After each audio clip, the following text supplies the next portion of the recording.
This is Soul Covenant, the fourth title from Thirdverse and the third to utilize hack and slash melee combat. Unlike their first two games, which focus solely upon multiplayer co-op, this offers up a JRPG-inspired single or multiplayer campaign set in a dystopian future where humanity has been all but wiped out by AI. This releases April 18th, 2024 for the Quest platform for $40 US and on PCVR and PSVR 2 headsets for $50 US. And for this review, we checked out both the Quest 3 and PCVR versions of the game. Take on the role of an avatar soldier and risk everything in your attempts to stop an evil AI from destroying the last human city and conquering the planet for itself.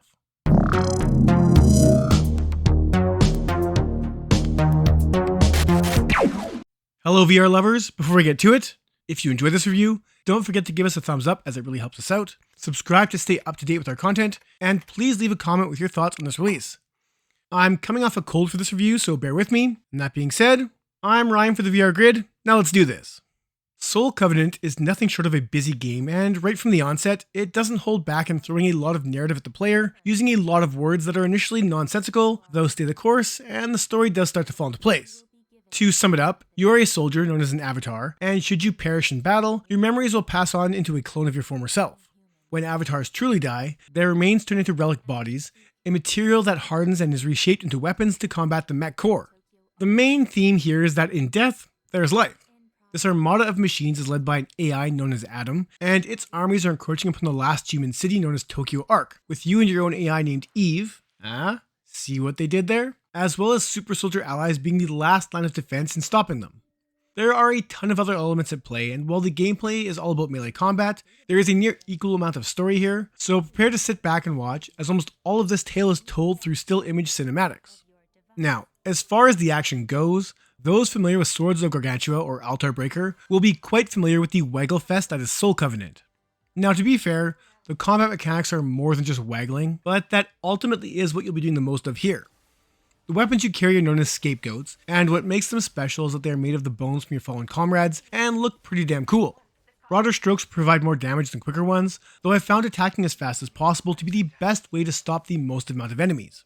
As the plot unfolds, more weapons become available, with each having a different range and a few different attacks, and all having a two-handed mode that delivers more damage, but as your shield is linked to your offhand, it becomes unavailable. That shield can deflect almost any attack, but only lasts for a few seconds, so it needs to be timed properly or you'll take a hit. The two-handed weapon mode also tosses enemies into others, turning peons into extra ways to attack the mechs, and given the extended reach of most of these weapons, turns you into a near unstoppable badass. Healing is as easy as putting away your weapons and letting your health build back up, with your final power being a demonic attack, which is a powerful beam of energy that lasts only for a few seconds and can be directed at anything on the battlefield. Playing on medium difficulty, I found the first half of the game relatively easy, but as I said, it's mostly a waggle fest, and it wasn't until the second half of the game, when enemy types change up and bosses become much harder, did I have more fun.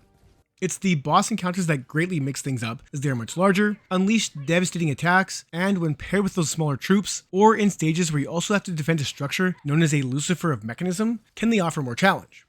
You'll also have 3 other avatars with you, who will assist in battles and, more importantly, revive you and each other should you fall.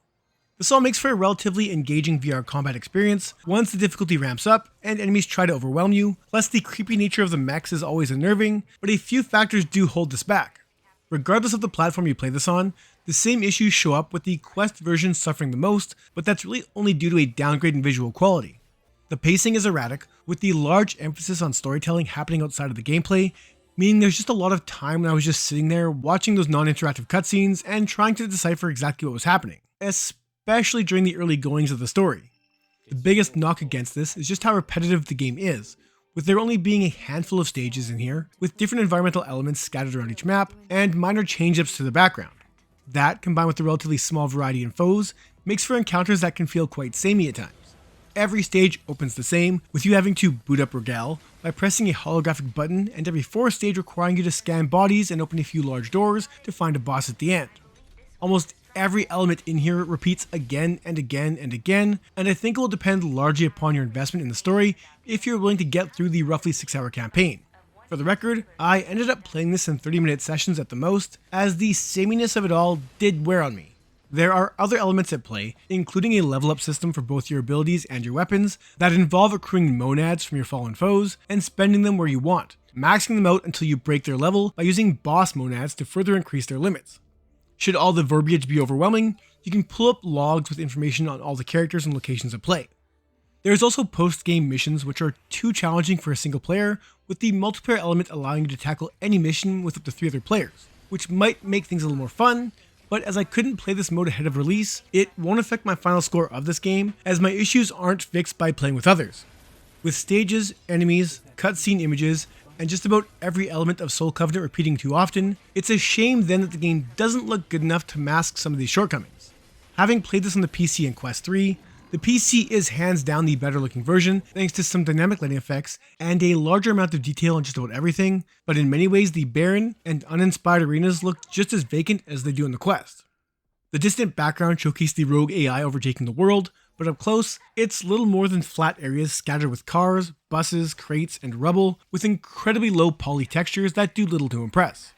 It honestly wouldn't even be that bad if there weren't so few actual arenas, but with each memory containing the same stages, and the boss battles all having the same stages, after the first set of memories, I really didn't look forward to seeing the next environment, though the final boss battle did change things up quite nicely. I did enjoy the macabre enemy designs, as Adam had specifically made the mech foes to be unsettling, using the remains of humans in doll-like fashion to make for some grotesque and unique looking foes. There are also some unsettling cutscenes where you'll experience death firsthand, and are a highlight as well.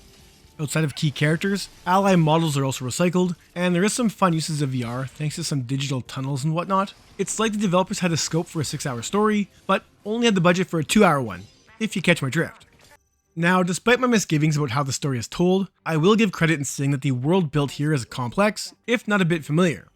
Every character is fully voiced, and the English actors do a good job of delivering their lines, though the heavy and over-the-top emotion behind almost every scene, on top of the repetitive dialogue, did have me rolling my eyes on more than a few occasions. I think depending upon your familiarity with JRPG style games, you could be more or less forgiving than myself when it comes to the voice work. There's hours of dialogue to dissect, making this feel more like a virtual novel than an interactive game at times, but if an in-depth story is what you were looking for, Soul Covenant, above anything else, delivers that. 3D audio is on point, but given the chaos of any encounter, it can be hard to make out, and the soundtrack here is on point, but comes with so few songs that it became either forgettable or grating. I'm looking at you, Hub Song.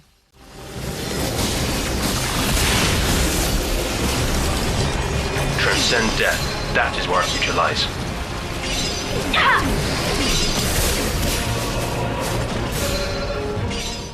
Bottom line here is that the story is the star of the show, but it is told in the traditional JRPG fashion, which I suspect will put off just as many people as it might pull in.